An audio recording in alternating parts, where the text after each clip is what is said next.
Halo semuanya, balik lagi bareng Ciwin di Halo Movie.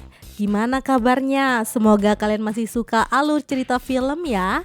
Karena kali ini Mimin bakal membahas salah satu film survival paling gila yang bisa bikin kalian ikut sesak napas yang berjudul Fall. Film ini menceritakan dua sahabat yang nekat memanjat menara TV raksasa, namun tanpa mereka sadari, keputusan itu justru membuat mereka terjebak di tempat yang hampir mustahil untuk turun. Tanpa makanan, tanpa sinyal, dan tanpa harapan.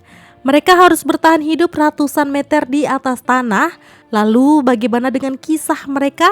Apakah mereka bisa selamat atau justru mati di atas menara itu? Tanpa basa-basi langsung saja kita ke alur ceritanya. Cerita diawali dengan memperlihatkan tiga orang sahabat yang sedang memanjat sebuah tebing tinggi.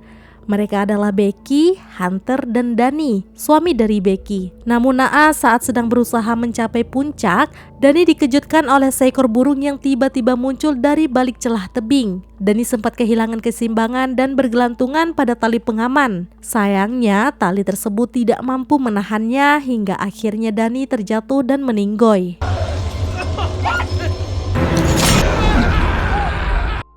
357 hari setelah kejadian tragedi maut tersebut, Becky masih tidak menyangka. Ia bahkan sering mencoba menghubungi nomor telepon mendiang suaminya karena belum bisa menerima kenyataan pahit itu. Kondisi ini membuat Becky sering mengkonsumsi obat penenang, bahkan ia sering terlibat pertengkaran dengan ayahnya yang berusaha menyadarkannya agar bisa mengikhlaskan kepergian suaminya. Leave me alone. Miss you. Setelah beberapa bulan tidak bertemu, Hunter, sahabat dekat Becky, datang berkunjung. Ia berniat mengajak Becky memanjat sebuah menara TV yang terbengkalai yang sangat tinggi. Selain itu, Hunter menyarankan agar membuang abu jenazah Dani di atas menara tersebut, sekaligus mengajak Becky memacu adrenalin kembali, sesuatu yang sudah lama tidak mereka lakukan sejak kematian Dani. Namun, Becky langsung menolak karena ia masih trauma. Keesokan harinya, saat memandang foto kebersamaannya dengan Dani, Becky tiba-tiba berubah pikiran. Ia akhirnya setuju untuk ikut bersama Hunter untuk memanjat menara tersebut. Mereka berdua pun langsung berangkat menuju lokasi tersebut. Di tengah perjalanan, ponsel Becky berdering karena menerima panggilan dari ayahnya. Namun, karena emosinya masih tidak stabil, Becky memilih untuk mengabaikan panggilan itu. Sebelum tiba di tujuan, mereka berdua sempat berhenti di sebuah tempat makan untuk makan malam dan menanyakan lokasi menara tersebut. That's what Dan used to say. If you're scared of dying, don't be afraid. You see that light way up there? Keesokan paginya, perjalanan berlanjut menuju menara. Di dalam mobil, Hunter yang ternyata adalah seorang YouTuber konten ekstrim sempat membuat video untuk para penggemarnya sambil menyetir. Akan tetapi karena tidak memperhatikan sekitar, mereka berdua hampir ditabrak. Setelah melewati kejadian itu, mereka akhirnya tiba di gerbang luar menara. Karena gerbangnya digembok rapat, mereka terpaksa melanjutkan perjalanan dengan berjalan kaki. Sesampainya di dasar menara, rasa takut Becky tiba-tiba muncul hingga seluruh tubuhnya gemetar. Beruntung, Hunter mencoba menenangkannya dan meyakinkan Becky untuk melupakan ketakutannya. Mereka berdua pun mulai memanjat menara tersebut bermodalkan seutas tali, bahkan menggunakan perlengkapan keselamatan yang tidak memadai. You are so much stronger than you think you are. It means we're halfway up.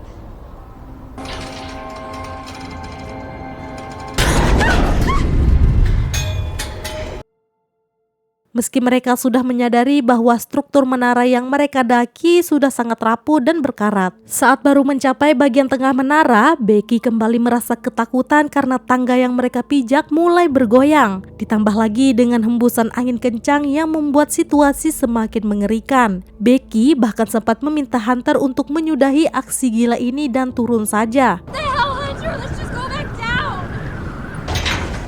You can't. Yes, you can. Stop overthinking.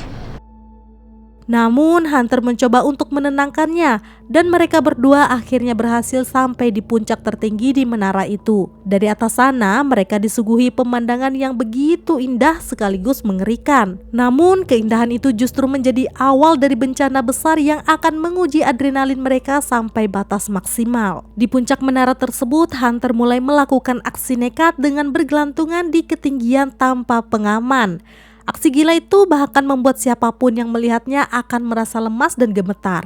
Bahkan Hunter menyuruh Becky untuk melakukan hal gila tersebut. Dengan terpaksa ia akhirnya mau melakukannya. Setelah aksi menegangkan itu, Becky kemudian menyimpan abu jenazah Dani. Sambil meneteskan air mata, ia menaburkan abu kekasihnya dari puncak menara, merelakan kepergian pria yang sangat dicintainya. Setelah selesai menaburkan abu, mereka berdua memutuskan untuk segera turun.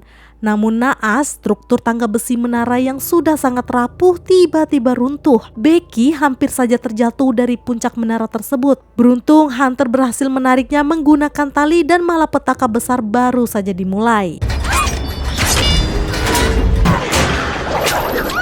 Jesus Christ. Kemudian mereka baru menyadari di atas menara tersebut ternyata tidak ada sinyal ponsel sama sekali. Akan tetapi mereka menemukan sebuah flare gun atau pistol suar dan teropong yang tampaknya sengaja ditinggalkan di sana. Kepanikan kian melanda saat mereka menyadari bahwa tas perbekalan mereka telah jatuh ke bawah. Ditambah lagi kaki Becky mengalami luka parah akibat insiden tangga runtuh tadi. Meski raut wajah Hunter menyiratkan ketakutan, Hunter terus berusaha menenangkan sahabatnya itu dan meyakinkan bahwa bantuan pasti akan segera datang. Beberapa jam berlalu, mereka mencoba memutar otak. Mereka mengikat ponsel pada tali lalu mencari sinyal. Namun usaha itu sia-sia. Merasa putus asa, mereka kemudian nekat menjatuhkan ponsel tersebut setelah membuat pesan darurat. Berharap postingan minta tolong bisa terunggah saat ponsel melewati area yang terdapat sinyal. Sayangnya setelah menunggu 24 jam tidak ada penyelamatan. Mereka sudah memastikan bahwa ponsel itu sudah hancur berkeping-keping. Di tengah keputusasaan, harapan muncul ketika mereka melihat dua orang pria sedang berkemah di sekitar area menara. Saat malam tiba, mereka mencoba menembakkan flare gun untuk menarik perhatian dua pria tersebut. Kedua pria di bawah sana akhirnya menyadari keberadaan mereka. Namun, bukannya menolong, kedua pria tak bermoral itu justru mencuri mobil milik Hunter dan pergi melarikan diri begitu saja.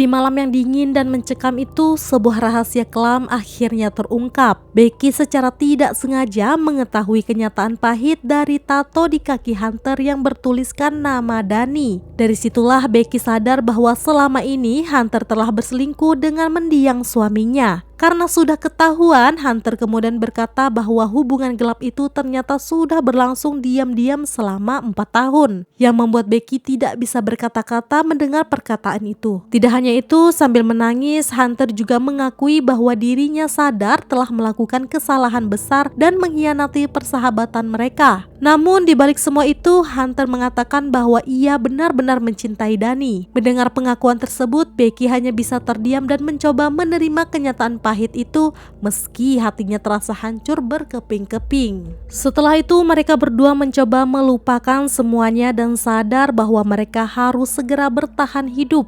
Hunter kemudian berniat turun dari menara untuk mengambil tas perbekalan mereka yang tersangkut. Namun sayangnya tali pengaman mereka ternyata terlalu pendek. Tanpa berpikir panjang, Hunter nekat melepas tali itu lalu bergelantungan di ketinggian sebelum akhirnya melompat demi meraih tas tersebut. Setelah berhasil mendapatkan tas itu, Hunter mencoba kembali meraih tali yang menggantung. Namun tangannya tidak sampai. Ia akhirnya memutuskan mengaitkan tas tersebut terlebih dahulu ke tali agar bisa ditarik Becky ke atas. Setelah tas berhasil diamankan, Hunter kembali melakukan aksi nekat dengan melompat untuk mencekram tali tersebut. Ia kemudian mencoba naik ke atas menara, akan tetapi ia sempat tergelincir dan hampir jatuh ke dasar menara. Tetapi beruntung ia masih bisa berhasil meraih tali dan memanjat kembali ke puncak menara.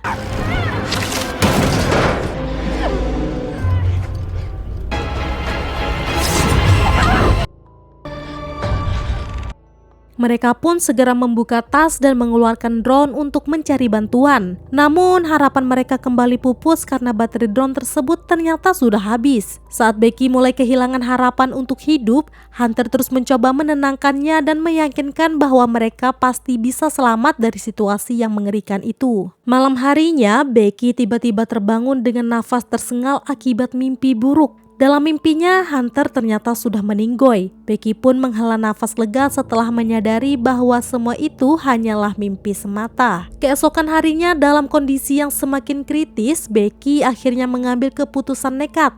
Ia harus memanjat tiang tertinggi di ujung menara demi mengisi baterai drone. Meski kakinya terluka parah dan rasa sakitnya luar biasa, Becky terus memaksa dirinya untuk naik hingga akhirnya berhasil mencolokkan charger drone tersebut. Namun perjuangannya belum selesai. Becky harus bertahan di posisi berbahaya itu selama berjam-jam hingga baterai drone terisi penuh. Di tengah situasi yang melelahkan tersebut, bau air marjan dari luka kakinya justru mengundang seekor burung pemakan bangkai yang mulai menyerangnya. Beruntung, Becky masih mampu menghalau burung itu tepat saat baterai drone selesai terisi. Setelah itu, Becky membuka ponselnya dan menatap foto ayahnya. Penyesalan besar langsung memenuhi pikirannya. Ia benar-benar menyesal karena tidak mendengar nasihat ayahnya yang melarangnya melakukan aksi ekstrim lagi. Namun kini semuanya terasa terlambat karena Becky sudah terjebak di situasi yang begitu mengerikan. Satu-satunya harapan mereka untuk bertahan hidup kini hanyalah drone tersebut.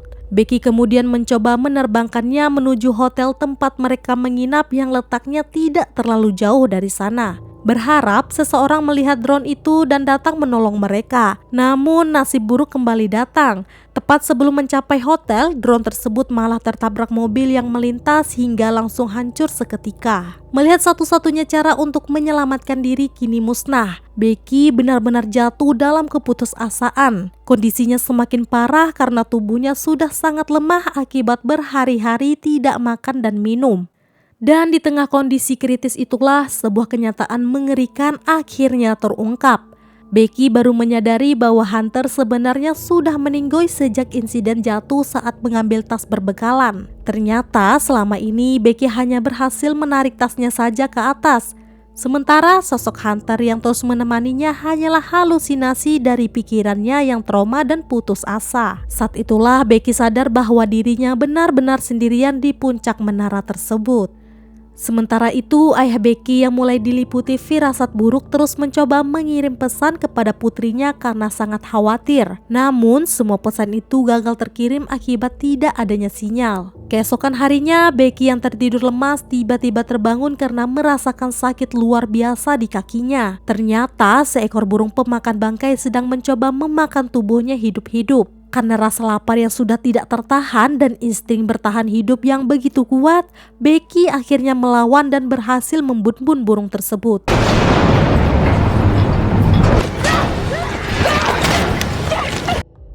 Dengan sisa tenaga yang ada, ia bahkan memakan burung itu mentah-mentah demi bertahan hidup. Setelah mendapatkan sedikit energi, Becky akhirnya memutuskan untuk turun menggunakan sisa tali pengaman menuju tempat jenazah Hunter berada. Sesampainya di sana, Becky mengetik pesan darurat di ponselnya. Ia kemudian memasukkan ponsel ke dalam sepatu Hunter, kemudian menaruh di dalam tubuh Hunter, lalu menjatuhkan tubuh sahabatnya itu dari atas menara. Becky berharap benturan tubuh Hunter bisa melindungi ponsel tersebut agar tidak hancur dan ponsel daruratnya bisa terkirim saat mencapai area yang memiliki sinyal di bawah sana.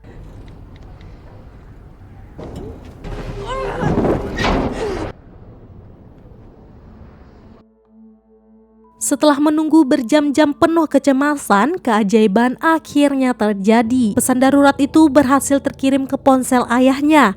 Tanpa membuang waktu, sang ayah langsung menghubungi tim penyelamat dan bergegas menuju lokasi menara tersebut. Sesampainya di dasar menara, ayah Becky sempat diliputi rasa putus asa ketika melihat kantong jenazah sedang dibawa oleh petugas. Ia mengira putrinya telah meninggoy dalam tragedi itu. Namun ternyata dugaannya salah. Langkahnya langsung terhenti saat melihat Becky berjalan tertatih keluar dari ambulans dalam keadaan terluka, tetapi masih hidup. Mereka pun akhirnya berpelukan erat, mengakhiri semua ego dan luka yang selama ini memisahkan hubungan mereka. Setelah adegan emosional tersebut, film pun berakhir.